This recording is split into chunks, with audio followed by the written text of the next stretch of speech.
Okay, साल borer very important. एक important update, O2IAS academy में आपको वन स्टॉप सॉल्यूशन मिल जाएगा आपकी यूपीएससी प्रिपरेशन के लिए। अगर आप स्टेट एग्जाम के लिए भी प्रिपेयर कर रहे हो तो इंटीग्रेटेड कोर्सेज भी अवेलेबल हैं। करंट अफेयर्स बहुत वास्ट होते हैं तो उनको सिंप्लीफाइड और स्ट्रक्चर्ड मैनर में पढ़ने के लिए करंट अफेयर्स का कोर्स भी अवेलेबल है एट कॉस्ट ऑफ 5,000 रुपीज। इसमें आपको लेक्चर्स के अलावा प्रिंटेबल कंपाइलेशन मिल जाती है वीकली एंड मंथली बेसिस पर। 6 महीने के एंड में टॉपिक वाइज कंपाइलेशन मिलती है। नंबर 2 इज आपका वीकली टेस्ट होता है और इससे आपका मेंस वाला पार्ट स्ट्रेंथन होता है बिकॉज आपको शीट भी इवेलुएट करके दी जाती है। नंबर 3 इज वेडनेसडे को स्पेशल क्लास रहती है। अगर इन केस आपने मई 2027 को टारगेट करा है और जनवरी टू मई वाला जो करंट अफेयर्स था वो स्किप कर दिया है तो टॉपिक वाइज रिवीजन वहां पे करवाया जा रहा है। एंड नंबर 4 इज इसमें मंथली मेंटरशिप सेशन भी आपको प्रोवाइड किया जाएगा। इसी के साथ आप टेलीग्राम से जो पीपीटी की पीडीएफ फॉर्म होती है उसको भी डाउनलोड कर सकते हो, पर यहाँ पे सिर्फ इंग्लिश मीडियम में ही अवेलेबल होगी। एंड कोर्स में हिंदी एंड इंग्लिश दोनों ही कंपाइलेशन है। इंस्टाग्राम के ऊपर आप मुझे कनेक्ट कर सकते हैं, कोई भी क्वेरी है और इस नंबर के ऊपर आप कांटेक्ट कर सकते हो। हाँ यस, हिमाचल में भी ये केसेस आए हैं।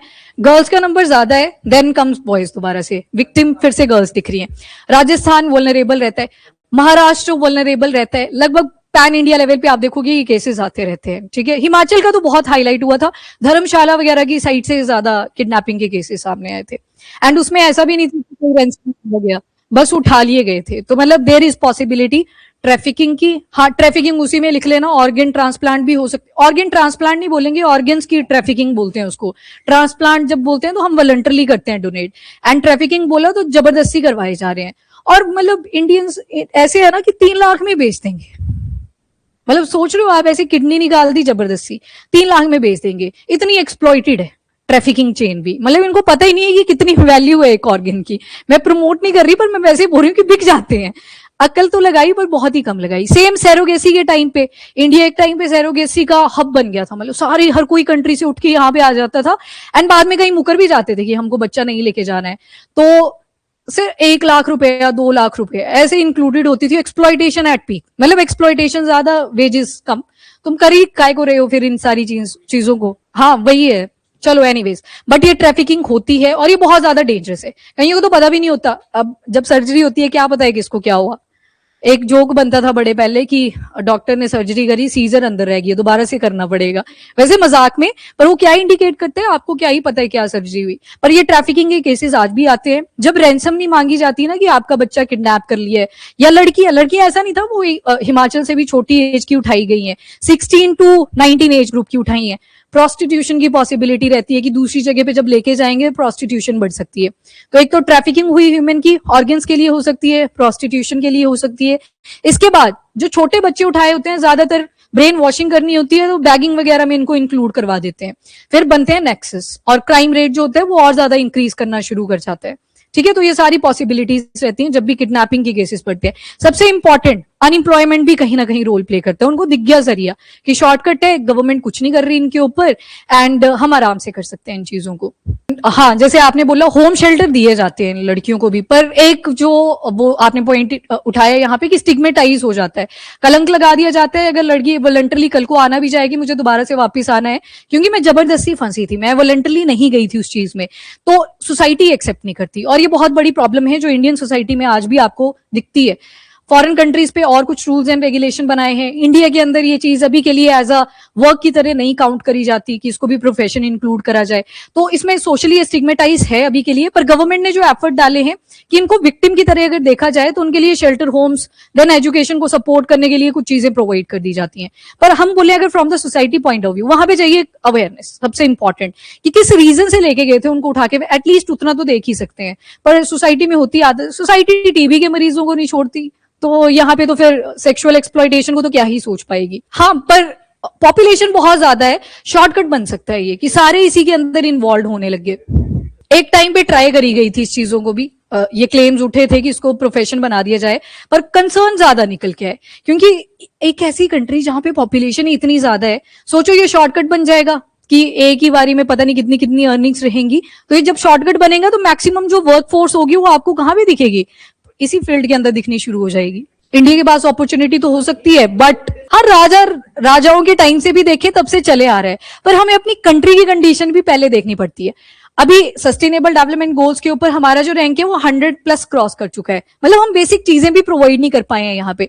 अब जब ये कि इस चीज को अगर प्रोफेशन बना दिया जाए, सबसे बड़ी दिक्कत STDs, सेक्सुअली ट्रांसमिटेड डिजीज, अभी के लिए जिनके कोई हमारे पास ट्रीटमेंट ही अवेलेबल नहीं है। सोचो इतनी सारी पॉपुलेशन और ऊपर से क्राउडेड, ऊपर से पॉल्यूशन एंड ऊपर से गंदगी इतनी ज्यादा, तो ये एक जो डिजीज का नंबर होगा ये भी धड़ल्ले से इंक्रीज करेगा। प्रोफेशन बाद में आएगा, पहले बीमारियों से सफर करेंगे, फिर बोलेंगे अब हेल्थ केयर सेक्टर के ऊपर फर्क पड़ना शुरू हो गया। जहां पे अलाउड है रेगुलेटेड तरीके से, वहां पे फिर कंडीशनिंग भी कुछ और है कंट्रीज की। हम कंपेयर नहीं कर सकते इतने बड़े जोग्राफिकल एरिया के अंदर। इंडिया का इतना बड़ा जोग्राफिकल एरिया, जो कंट्रीज आपने उठाई वो छोटी छोटी कंट्रीज है, रेगुलेशन ईजी हो जाती है। ये वैसी बात होगी कि एजुकेशन सिस्टम अगर हम नॉर्डिक कंट्रीज का देखें बहुत बढ़िया है, पर अगर इंडिया का देखें नहीं है, पर वहां पॉपुलेशन भी तो बहुत कम है, एडमिनिस्ट्रेशन बहुत बढ़िया रेगुलेट हो सकती है अगर आपके पास पॉपुलेशन कम है। यहाँ पे पॉपुलेशन इतनी ज्यादा है कि एडमिनिस्ट्रेटर भी क्या क्या करे। हाँ, मैक्सिमम तो वही इन्वॉल्व होते हैं। बिल्कुल बिल्कुल, तो आपको ना मतलब सारे ही पॉइंट्स के साथ इसको जोड़ना पड़ेगा। सुनने में ठीक लगता है कि प्रोफेशन ही इंडिकेट कर दिया जाए, पर पॉपुलेशन भी देखनी है खुद की एंड किन प्रॉब्लम से हम ऑलरेडी सफर कर रहे हैं, जहां पे ये सेक्सुअल जो वर्क है ये इंक्लूड करा जा सकता है। सबसे बड़ी प्रॉब्लम तो यही आएगी जो बीमारियों वाली है, हेल्थ कंसर्न बहुत ज्यादा है। जब भी स्कीम बनाई जाती है ना, प्रॉपर कमेटी बिठाते हैं पीछे, तो हो सकता है उन्होंने यूएस का मॉडल उठाया हो, पर यहाँ पे कोई मेंशन नहीं करा है। मतलब ये सीधा बताया था ये इंडिया की है।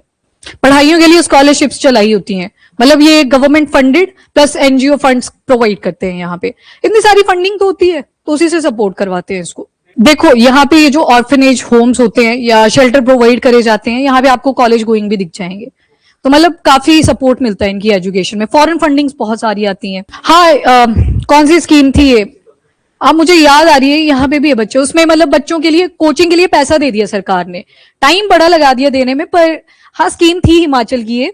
हाँ बिल्कुल बिल्कुल विशाल, यस। हाँ, एक स्कीम है जिसमें हिमाचल प्रदेश गवर्नमेंट ने डिसाइड करा कि अगर कोई ऐसा बच्चा है लो इनकम से बिलोंग कर रहा है या सपोर्ट नहीं है, तो उसमें 1 लाख रुपया दिया जाएगा। मेधा मेधा आ गई याद, तो इस स्कीम के अंडर करा गया था, 1 लाख रुपया दिया गया। तो आप अगर अपनी कोचिंग वगैरह लेना चाहते हो तो उसमें आपको फाइनेंशियल सपोर्ट प्रोवाइड कर दिया, तो फीस ऑन एन एवरेज इसी के आसपास लाई करती है। तो ये सरकार ने फोकस करा उन बच्चों के ऊपर, तो करती है, मतलब गवर्नमेंट एफर्ट डालती रहती है। चले अगले आर्टिकल की तरफ, साल बोरर। अब ये साल जो ये सारे इंसेक्ट हैं, ये साइड में आपको दिख रहे हैं, इनकी जो माला बना दी दीदी ने, यहाँ पे ये सारे साल बोरर है। साल पेड़ होता है, मतलब उसमें ये बोरिंग कर देता है, तो मतलब जो साल का पेड़ है वो खराब हो जाता है इसकी बोरिंग की वजह से। तो अभी जो फॉरेस्ट डिपार्टमेंट है, इन्होंने 30 साल के बाद ये साल बोरर की जो प्रेजेंस है पीक पे जाती है। जैसे ये इंसेक्ट होते हैं ना, एक टाइम पे इंसेक्ट्स होते हैं, कुछ पक्षी भी होते हैं, एक टाइम पे इनकी पॉपुलेशन एकदम से डिप आएगी, मतलब दिखेगी नहीं आपको, आप बोलोगे एक टाइम पे एग्जिस्ट करती थी। फिर कोविड-19 के बाद आपने सुना होगा दोबारा से रिवाइव करा हमारा जो इकोसिस्टम था, एंड कुछ स्पीशी फिर से दिखने लगे, और लोगों ने बोला भी होगा कि ये पहले दिखती थी, अब नहीं दिखती थी, अब दोबारा से रिवाइव करिए। तो वैसे ही इंसेक्ट का केस होता है, एक टाइम पे बहुत ज्यादा पॉपुलेशन होगी, एक टाइम पे डिप आ जाएगा। तो ये जो साल बोरर है, पिक्चर ध्यान से देख लो, ये सारी ये साल बोरर ही है। अभी 30 साल के बाद इनकी जो साइकिल में पीक है वो फिर से इंक्रीज हुआ है। अगर इनका पीक लेवल आया है तो ये अपनी एग लेइंग वगैरह कौन से पेड़ के अंदर करेंगे, साल ट्री के अंदर, वो हो जाएंगे खराब। और साल ट्री की जो वुड है टिम्बर की फॉर्म में, उसको इतना एक्सटेंसिवली यूज करा जाता है, महंगी बिकती है, पर साल बोरर की वजह से वो कई बार खराब हो जाती है। तो यहाँ पे क्या किया जा रहा है, जो ट्राइबल एरियाज हैं जहां पे लोग हैं, उनको पैसे दिए जा रहे हैं कि इन साल बोरर्स को पकड़ना है।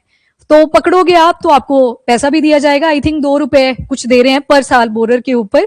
तो यहाँ पे गवर्नमेंट ने क्या किया, इंटीग्रेशन कर ली ट्राइबल्स के साथ, किसको बचाने के लिए, पेड़ों को बचाने के लिए, बोला कि आप इनको पकड़ो एंड हमें अपने साल ट्रीज बचाने हैं। तो यहाँ पे इंपॉर्टेंस किस इकोसिस्टम को दी गई, दैट इज साल ट्रीज को।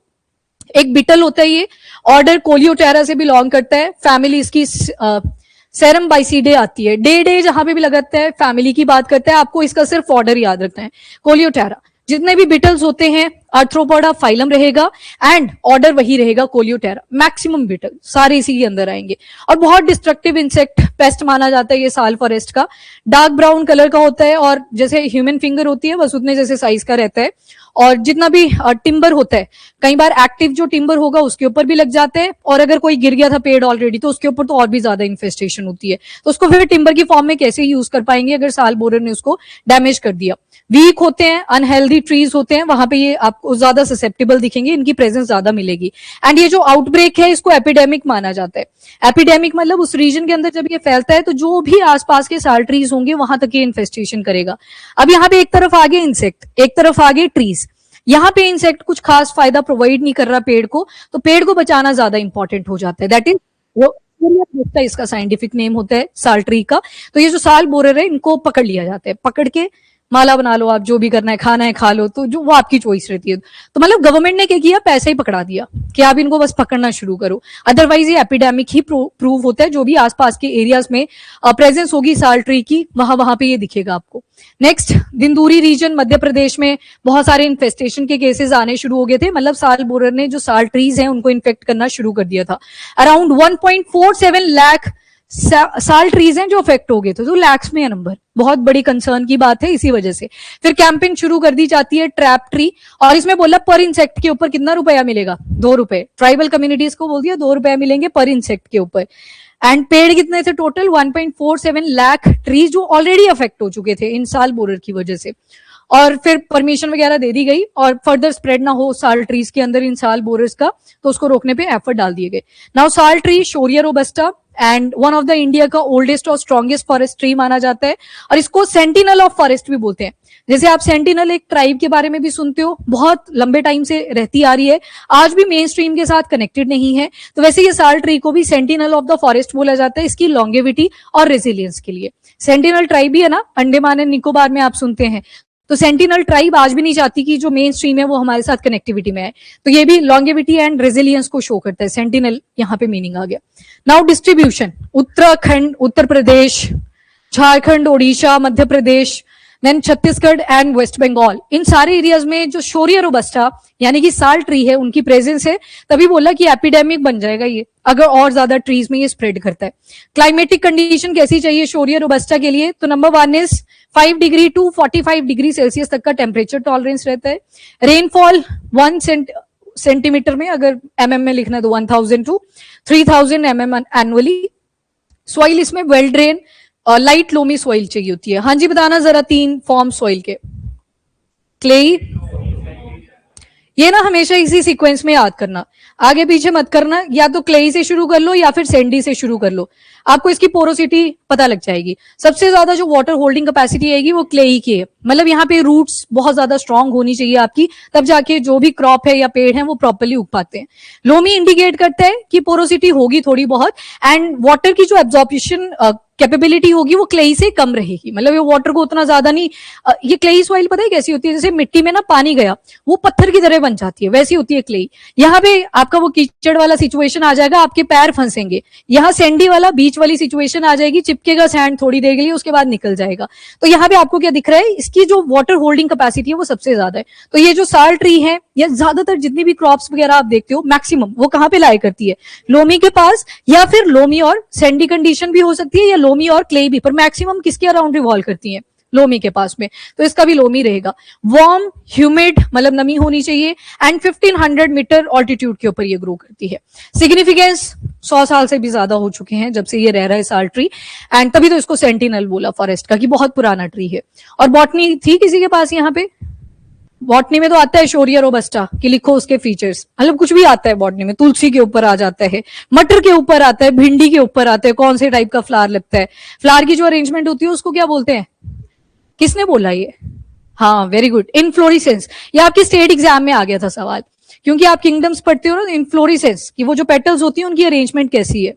नहीं, ये नहीं बनेगा कभी भी नहीं, नहीं नहीं, इसकी पॉसिबिलिटी नहीं है कि ये कितने टाइप के होते हैं, ये तब आएगा अगर लिखा हो स्पेशली कि कौन सी फॉर्म है। हाँ मैंने शुरू में बताया कुछ बीटल्स ऐसे भी होंगे जो आपके लिए प्रोडक्टिव होंगे, कुछ बीटल ना बहुत लंबे साल से जमीन के नीचे ही रहते हैं, और जब वो बाहर निकलते हैं ना तो वो पर्कोलेशन के लिए आपको एक जगह बना देते हैं और वाटर एब्जॉर्ब होना उससे शुरू हो जाता है। यूजफुल भी हो सकते हैं, पर इसको जब हमने पढ़ा ये डिस्ट्रक्टिव पॉइंट ऑफ व्यू से था। ये एक हमारे एक इंपॉर्टेंट टिम्बर वाले प्लांट को डिस्ट्रक्ट कर रहा था, तो इसको हमने डिस्ट्रक्टिव मेथड में पढ़ा।